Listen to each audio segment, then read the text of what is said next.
How's that? He bit me on the lip. Oh, thank goodness that black racer was non-venomous. G'day, I'm Steve Irwin. We're going to be looking at some of the most venomous snakes in the US of A. Rattlesnakes. Oh! G'day. G'day. Here we go again, adventuring, where the wild creatures hang.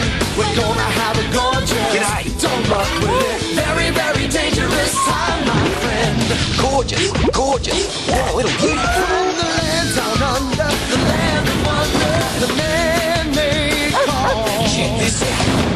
Crocodile hunter. The jewel of Australia, the green python. Now these beautiful pythons have a pretty similar trait to the species we're going to be looking at, the rattlesnakes. They've got heat-sensing pits in their bottom lip, which allows them to detect heat coming off their food source. Rattlesnakes, not only have they got a rattle, but they've got a pit right under their eyes, around about here and around about here. And these pits can detect half a degree in variation of temperature, line up on their prey and strike, hit, envenomate, and then eat it down. This little green python has got a caudal lure. Hey, look. Hey! What are you doing? I think he's going to bite me. I wouldn't mind taking a bite off this bloke on the nose, but you get bitten by a rattlesnake and you're going to take venom. You're a naughty snake.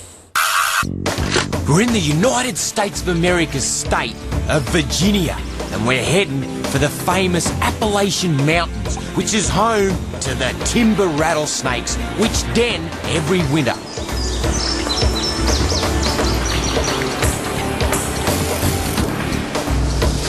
This is a den site for the timber rattlers. Primo spot. Now, den sites are very significant for the timber rattler. They'll use these crevices and cracks, get down underground, and that's where they're able to go into a hibernaculum and hibernate for the winter. In fact, it may drop as cold as 40 degrees Fahrenheit or down around 6 degrees Celsius, which is really cool. And now spring's come, they're just starting to come out into the sun, gaining some heat. This is a big old male, and there's another little young one just under there.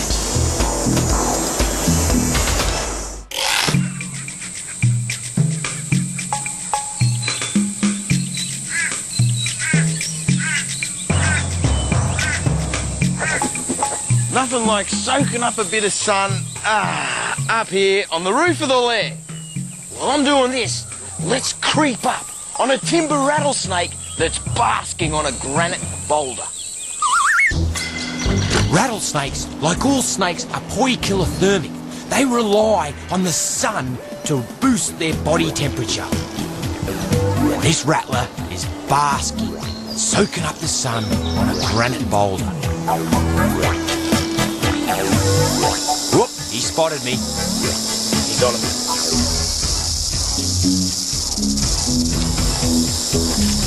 The rattle is the first form of defense for the rattlesnake. He's feisty. Holy smokes. This is the timber rattler. Absolute pearl. He's not too grumpy. These guys have got quite a reputation. Beautiful coloration. This is a very brown one. Now he's a beautiful snake. Their scientific name is Crotalus horridus. Horrible rattlesnake, which isn't true at all. They're a magnificent species. Have a look at him. They're glorious. Absolutely beautiful. I'm in no danger at all. All he wants to do is get back under the crevices of his rocks. And of course, the crevices in the rocks are instrumental in the survival of the timber rattlesnake.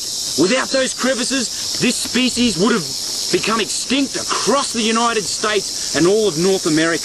If you can imagine, 3 states in the United States, they've already been considered as extirpated. They've been annihilated, eliminated within that state.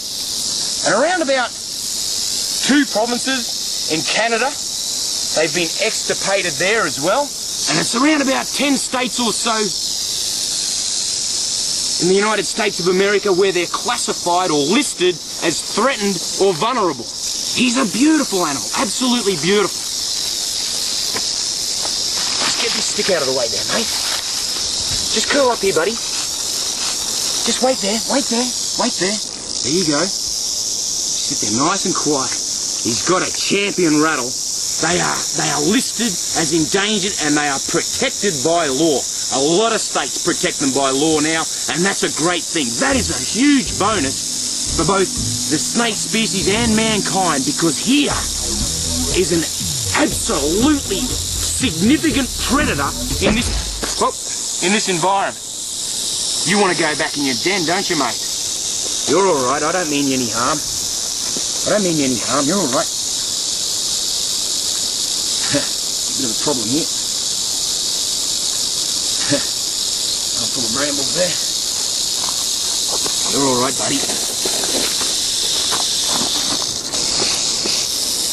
Isn't he a beauty? This is where he's been sheltering, in these crevices. And some of these rocks, some of these crevices are like a birthing place. So the female will have her young there, and it averages around about 10 days where the female will actually have her young all around her, and she'll really protect them and kind of look after them, and then they have to spread out into the system, be a part of the ecosystem, all on their lonesome. Fascinating. Absolutely fascinating. We'll let him go. Rattlesnakes are apex predators, and they certainly need our protection.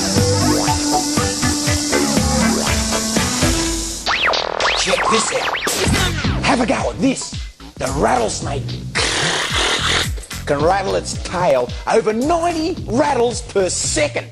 Let's see, we filmed 1, 2, 3, 5, and we've still got about 6 or... Man, there's stacks of rattlesnakes still to come.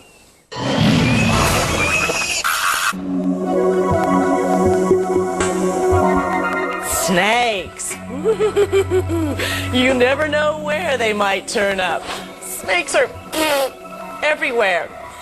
Now, these aren't venomous, so I don't have too much to worry about. And Steve's got a real knack with spotting snakes. So in Southern California, we're going to check out a red rattler. Whoa! That's venomous.